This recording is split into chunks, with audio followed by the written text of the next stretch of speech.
अध्यक्ष जी, मैं बेमौसमी बरसात से जल भराव की तरफ सदन का ध्यान दिलाना चाहता हूं। मेरे हलके में आज भी हजारों एकड़ जमीन ऐसी है जिस पर कोई बिजाई नहीं हुई।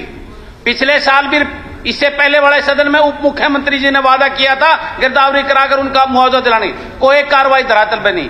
ये बहुत बड़ा दुर्भाग्य है। मैं सरकार से निवेदन करता हूं उनका जल्द से जल्द गिरदावरी कराकर उनको मुआवजा किसानों को देने का काम करें।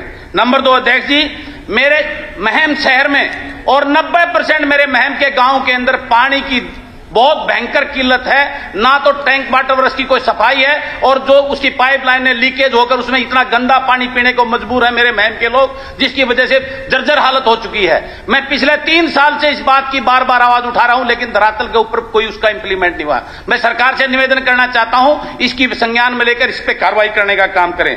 अध्यक्ष जी, एक सबका साथ सबका विकास की सरकार बात करती है। मैं पिछले 3 साल से एमएलए बनने के बाद में मेरे महम शहर में गर्ल्स कॉलेज की आवाज उठाता आया हूं। मेरे महम शहर के जो हॉस्पिटल की जर्जर हालत हो चुकी है बिल्डिंग की, उसकी आवाज उठाता आ रहा हूं। मेरे महम के अंदर सीवरेज सिस्टम ठप हो चुका है, उसकी आवाज उठा, लेकिन आज तक धरातल पे कोई कार्रवाई नहीं। मैं सरकार से निवेदन करना चाहता हूं इसके ऊपर जल्द से जल्द कार्रवाई करने का काम करें।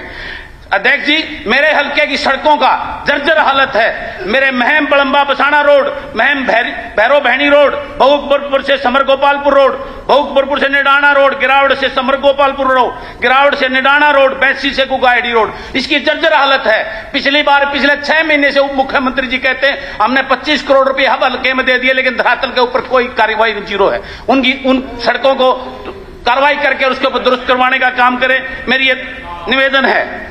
अध्यक्ष जी, नंबर 5, युवाओं के साथ सीटी के नाम पर जो 4 गुना टॉपर बच्चों को लेकर एक बहुत बड़ी नाइंसाफी चल रही है। मैं सरकार से निवेदन करना चाहता हूं यूपी की तर्ज पर और राजस्थान की तर्ज पर 15 से 20 गुना बच्चों को इंटरव्यू के लिए बुलाकर उनके साथ न्याय करने का काम करें। उनके साथ बहुत बड़ा अन्याय हो रहा है। अध्यक्ष जी, हमारे पड़ोसी राज्य हमारे हिमाचल, पंजाब, राजस्थान में ओल्ड पेंशन स्कीम लागू कर दी है। मैं सरकार से निवेदन करना चाहता हूं हरियाणा सरकार को भी इस पर विचार विमर्श करके ओल्ड पेंशन स्कीम को लागू करने के लिए विचार करना चाहिए। ये बहुत गंभीर विषय है हमारे कर्मचारियों के लिए। नंबर 7, अध्यक्ष जी, खेल कोटा, जो पिछली बार ये ट्वीट अभी मलिक साहब भी दिखा रहे थे, मुख्यमंत्री जी का और खेल मंत्री जी का ट्वीट है। उन्होंने पिछली बार घोषणा की थी खेल कोटा 3% एज इट इज खिलाड़ियों को दिया जाएगा सभी विभागों में, लेकिन मात्र 3 विभाग के अंदर उसको सीमित कर खेल खिलाड़ियों के साथ ये अन्याय किया जा रहा है। इसके ऊपर सरकार को दुरुस्त करना चाहिए, उसको पुनः विचार करके उसको करना चाहिए। दूसरा, मैं पुलिस विभाग के जो ज्वाइनिंग के लिए तरस्त जो यहां पर आंदोलन में कर रहे हैं, उन भारतीयों के लिए मैं निवेदन करना चाहता हूं सरकार कोर्ट में उसकी पूरी पैरवी करके उनको ज्वाइन कराने का काम करे। इसी प्रकार से 2019 से आईआईटी इंस्ट्रक्टर जिसकी पूरी प्रक्रिया हो चुकी है, लेकिन आज तक उनको ज्वाइन नहीं करा गया है, उनको ज्वाइन कराने का काम करें। मैं यह सरकार से निवेदन करना चाहता हूं।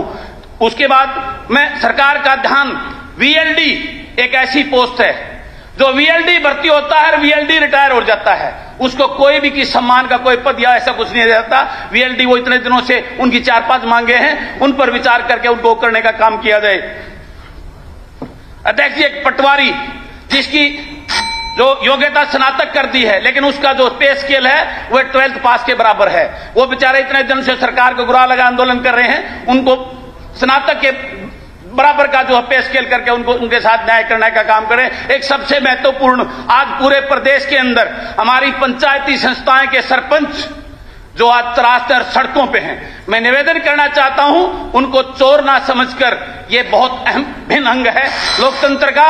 उनको 20 लाख का मैं पंचायत मंत्री जी से निवेदन करना चाहता हूं, उनको 2 लाख की बजाय 20 लाख का उनका जो है काम करने की पावर बढ़ाकर उनका सम्मान किया जाए। मेरा ये निवेदन है। और